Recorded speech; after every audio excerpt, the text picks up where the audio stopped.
आज आपको मैं कुछ टाइल्स के जो लेवलिंग स्पेसर हैं उनके बारे में बताऊंगा। ये मेरे पास कुछ स्पेशल किस्म के वो हैं, स्पेशल तो नहीं है। इसकी शेप इस तरह करके है और इसके अंदर एक ये आप देख रहे होंगे, ये इस तरह करके यहाँ पे बना हुआ है और ये यहाँ से बना हुआ है।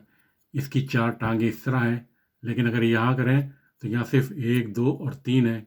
इसको अगर मैं यूँ रखूँ तो ये ऐसे रख दिया जाता है, और अगर मैं इसको ऐसे रख दूँ तो ये ऐसे हो जाता है। तो अब मैं आपको दिखाता हूँ कि ये इस्तेमाल कैसे होते हैं। ये मेरे पास 4 टाइल्स हैं, तो मुझे इसको लेवल करना है। तो मेरे पास ये जो 3 पोर्शन वाला हिस्सा है, मैं इसको यहाँ पे यूँ करके रख रहा हूँ इधर, और ये मैंने यहाँ रख दिया।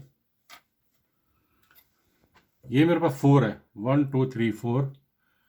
इसको मैं यहाँ रख रहा हूँ।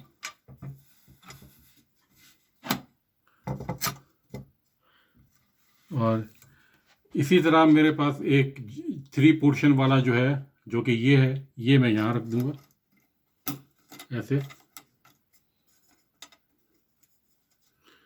और ये मेरे पास 3 पोर्शन वाला 1 2 3, इसको मैं इस तरह करके यहाँ रखूँगा। तो ये जो मेरे पास अब ना एक यहाँ लगाना होगा 3 वाला पोर्शन इधर,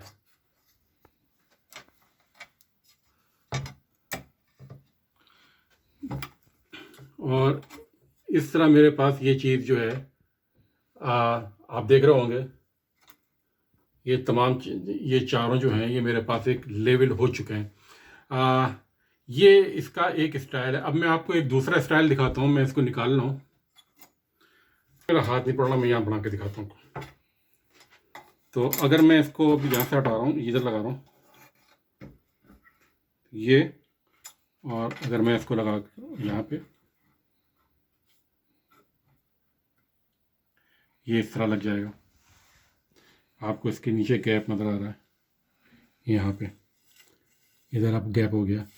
लेकिन अगर आप इसको ओवरलैप करना चाह रहे हैं, इसको इस टाइल्स को अगर आप इसके ऊपर रखना चाह रहे हैं और गैप बनाना चाह रहे हैं, तो फिर आप इसको इस तरह रखेंगे यहाँ,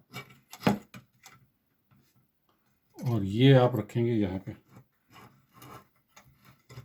ये इस तरह जो है यहाँ पे आप इसको, और आपको इसके दरमियान में गैप आ गया यहाँ पे, जिसकी कि आप फिलिंग कर सकते हैं। अब मैं आपको एक और तरीका बताता हूँ कि अगर आपको ब्रिक्स शेप में बनाना है, तो फिर इसके अंदर आपको ये वाला पोर्शन जो है इसको यहाँ रखना है, और ये 2 पोर्शन इधर जाएंगे। तो ये यहाँ से ये ब्रिक्स स्टाइल में बन गया, और इसको मैं यहाँ रख रहा हूँ। तो ये ब्रिक्स शेप के अंदर ये वाला पोर्शन यहाँ पे ब्रिक्स शेप में आ गया। शुक्रिया। एक चीज़ और मैं दिखा दूँ आपको, वो ये है कि अगर आपको इस तरह का डिज़ाइनिंग में आ रही हो, तो ये वाला जो पोर्शन है ये यहाँ जाएगा इस हिस्से में, और ये टांग और ये टांग इसके ऊपर आ जाएगी। तो इस तरह ये आप इसके अंदर यहाँ पे भी इक्वल गैप आप इसके अंदर लगा सकते हैं, और इसके बाद इसके ऊपर आप टाइल रख सकते हैं इन दोनों जगह पे। तो ये भी एक जो है पोजीशन बनती है इसके अंदर। शुक्रिया।